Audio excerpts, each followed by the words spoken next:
I woke up this morning, got my girls off to school, and went into the kitchen. And on the kitchen counter, I found a note from my 9-year-old daughter, Ellie. And on that note, it had some words that have stirred me all day and caused me to feel like I need to act, to do something with my life. I'd like to share those words with you. They're found on this simple little piece of paper that she has set up there for me. Let me read to you.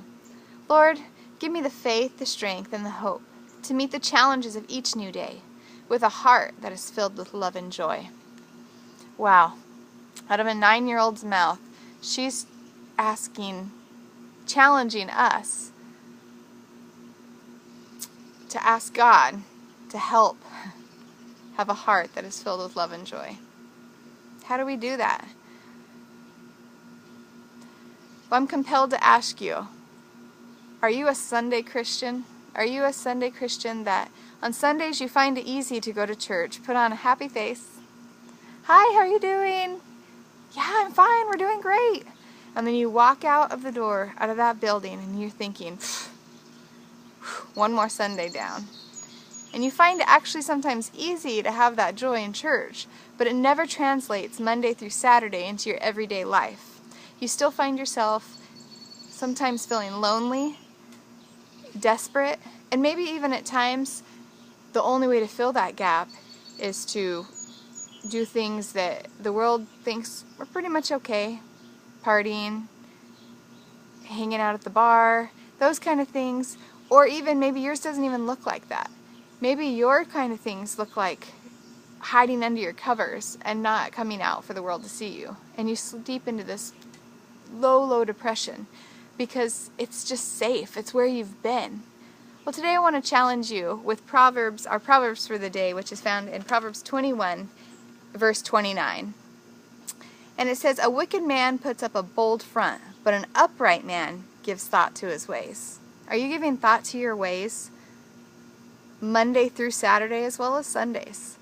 Are you giving thought to what you're doing and what your actions speak for the rest of your life? Today affects tomorrow, and tomorrow affects the next day. What is your life today saying about your life tomorrow? Are you moving forward in the promises God has for your life, or do you feel like you're taking 2 steps back for every step forward? I challenge you today to ask some hard questions of what your life looks like. What are you doing for the kingdom of God? What are you doing to make sure that you are filled with love and joy?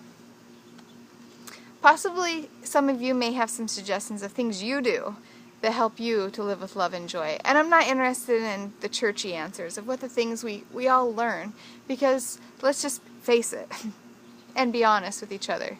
We all have days that just downright suck. They just aren't fun. And so what do you do to get through those days? How do you keep yourself living life to your fullest?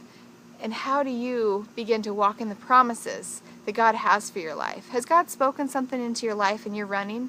Are you running today? I'm going to encourage you, stop running. God has great plans for you, but He's not going to chase you down and throw you to the ground and tackle you. He's going to wait, and He's going to wait for you to say, "Yes, God, I want your best for my life." Will you cry out to God today and say, "God, I want the best for my life that you have. I'm here. I'm living tomorrow anyways. Why not live it to the glory of God rather than just living it to the glory of yourself?" Are your kids seeing a difference in your life, or do they hear you talk, preachy words, but never see actions and your actions lining up with your talking? Stop talking so much possibly and start living a life that is so awesome and joy-filled and full of love because of the freedom we have in Jesus Christ. I encourage you today, be who God's called you to be and stop running. Run towards the promises God has for your life. Inbox me if you have private message me if you have something you want to share. I'll pray with you, I'll pray for you, and love on you, and possibly help you to walk in that freedom that God has for your life. He loves you, He adores you, and He wants you to be who He's called you to be. Stop hiding though.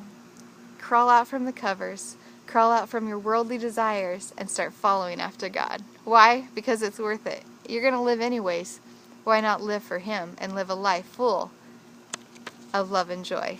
Have a great day.